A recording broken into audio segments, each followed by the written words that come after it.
मैं वहीद अंसारी, रहबर टाइम्स में आपका स्वागत है। मुमरा चांदनगर मुगल बिल्डिंग में एक भंगार की दुकान में सुबह तकरीबन 5:45 बजे एक धमाका हुआ, एक ब्लास्ट हुआ जिसकी गूंज बहुत दूर तक सुनाई दी। ये धमाका इस कदर ख़तरनाक था कि बिल्डिंगों की जो खिड़कियां हैं उसके कांच टूट गए, आजू बाजू दुकानों के जो शटर है वो बुरी तरह से टूट गए।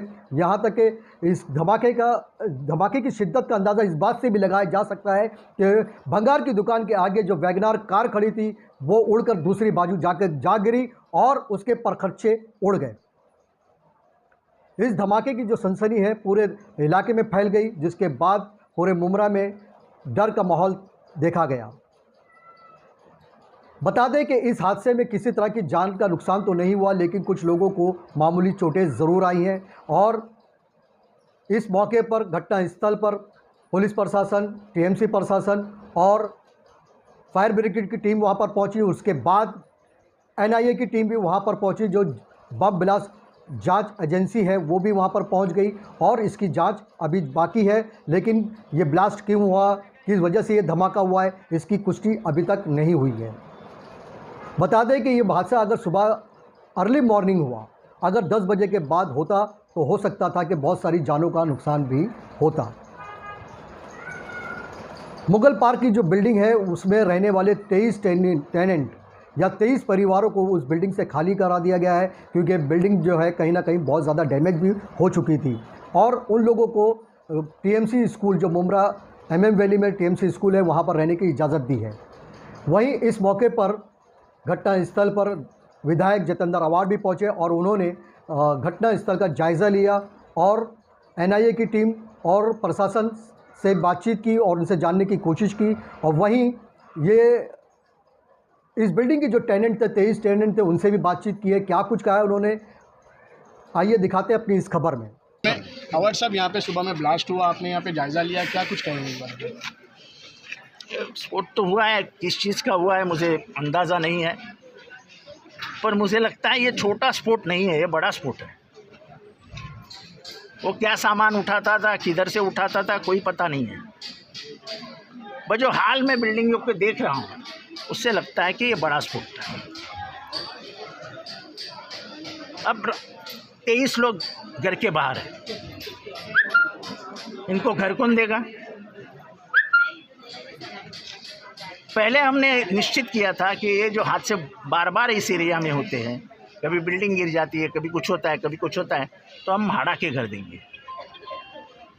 म्हाड़ा के घर तो ऐसे बेचे गए जैसे अधिकारियों के बाप के घर थे। हम चिल्लाते रहे, कुछ न्याय नहीं मिला।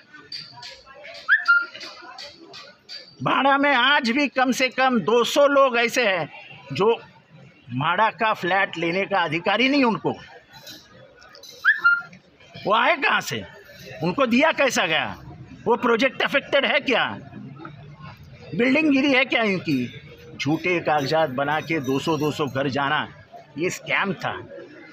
बार बार हम पुलिस को बोलते रहे, पुलिस ने सब कागजात जमा भी किए और पुलिस ने ही गायब कर दिए।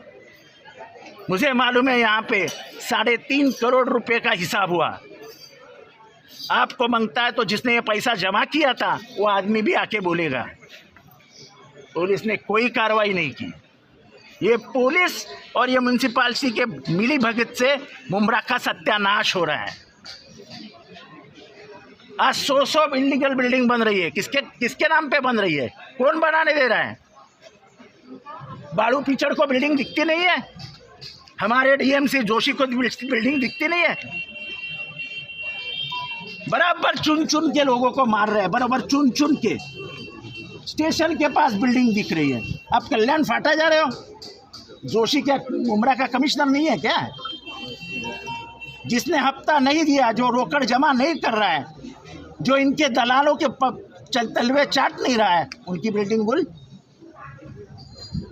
ना पुलिस कमिश्नर ध्यान दे रहे हैं, ना म्यूनसिपल कमिश्नर ध्यान दे रहे हैं। सर, ये भी देखा गया है कुछ बिल्डिंग। मुमरा तो अनाथ हो गया, अनाथ पिछले 1 साल से। जब से ये सत्ता बदल हुआ और जब से गद्दार सत्ता में आए तो यहाँ के कुछ गद्दार उनके साथ गए और मुमरा का सत्यानाश करने पे लग गए। सर इसकी सर, वजह अभी- शायद आपको टारगेट करा नहीं, इसलिए मेरे को टारगेट सर, करके अभी- कुछ नहीं होता सर, है। अभी मैं जो मेरे को- बेघर हुए यहाँ पे- मेरे को फर्क नहीं गिरता है। मैं अल्लाह रसूल को मानने वाला आदमी हूँ। मैंने अच्छे कर्म किए हैं। जिस ज़मीन पे आप खड़े हो वो ज़मीन आपको अंदर से बताएगी कि ये काम किसने किया। और आपकी लगातार तकरार चल रही है, लेकिन प्रशासन कार्रवाई कोई अनसुनी नहीं, कर रहा कुछ है। नहीं होता। क्योंकि इलीगल बिल्डिंग बनाने वाले ही आने वाले कल के एमएलए उम्मीदवार है। वो पैसा जमा करने का काम कर रहे हैं चुनाव लड़ने के लिए। उससे कुछ नहीं होता है। सिर्फ पैसे से चुनाव नहीं होता ना सर, कुछ लोग ही मोहब्बत नहीं, ऐसा उनको लगता है ना पैसे से चुनाव होता है। उनको लगता है कि लोग गले मिल रहे हैं। बहुत ही दिलों में जगह बना ली है। अल्लाह मालिक है। इलेक्शन ये के लिए तो 23 तीन चीजें लगती है ना सर। अल्लाह मालिक है, बोलो ना।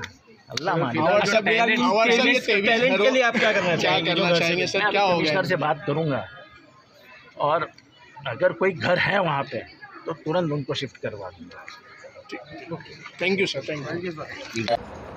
तो देखा आपने किस तरीके से चंद लम्हों में 23 परिवार अपने घर से बेघर हो गए और सिर्फ एक भंगार वाले की लापरवाही की वजह से, चंद पैसे के लालच में उसने वो कौन सा केमिकल था जो खतरनाक केमिकल था जिसे लाकर वो अपनी दुकान में रखा था और जिसके बाद ये ब्लास्ट हुआ।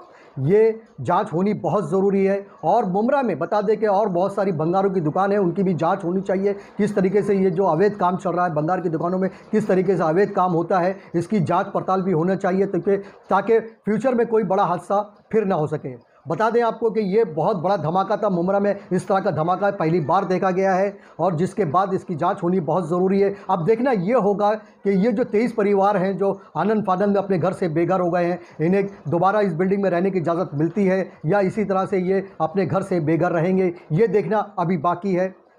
ये थी हमारी आज की खबर। हर तरह की खबरों के लिए देखते रहें रहबर टाइम्स।